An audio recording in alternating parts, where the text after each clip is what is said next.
அங்கீகரிக்கப்படாத கட்சியின் உள் விவரங்கள்ல தேர்தல் ஆணையம் தலையிட முடியாது என பாமக வழக்குல டெல்லி உயர்நீதிமன்றம் கைவிரித்து விட்டிருக்கு.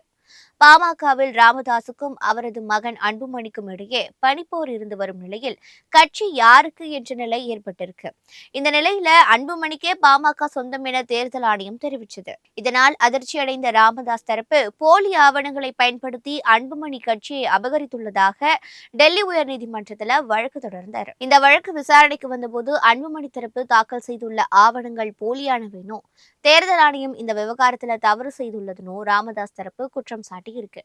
கட்சியின் தலைவராக பாமக தன்னை அங்கீகரித்துள்ளதாக அன்புமணி தரப்பு வாதிட்டது. தங்களுக்கு கிடைத்த ஆவணங்களின்படி அன்புமணி தலைவர் என்று முடிவு செய்யப்பட்டதாக தேர்தல் ஆணையம் விளக்கம் அளித்தது. இதற்கு தீர்வு காணப்படாவிட்டால் கட்சியின் சின்னத்தை முடக்கி வைப்பதுதான் ஒரே தீர்வாக இருக்கும் என்றும் தேர்தல் ஆணையம் தரப்புல தெரிவிக்கப்பட்டது. அனைத்து தரப்பு வாதங்களையும் கேட்ட நீதிபதிகள் அங்கீகரிக்கப்படாத பாமகவின் உள் விவரங்களில் தேர்தல் ஆணையம் தலையிட முடியாதுனோ, கட்சியை உரிமை கோருவோர் சிவில் நீதிமன்றத்தை நாடலாம்னு கூறி வழக்கை முடிச்சு வச்சிருக்காங்க.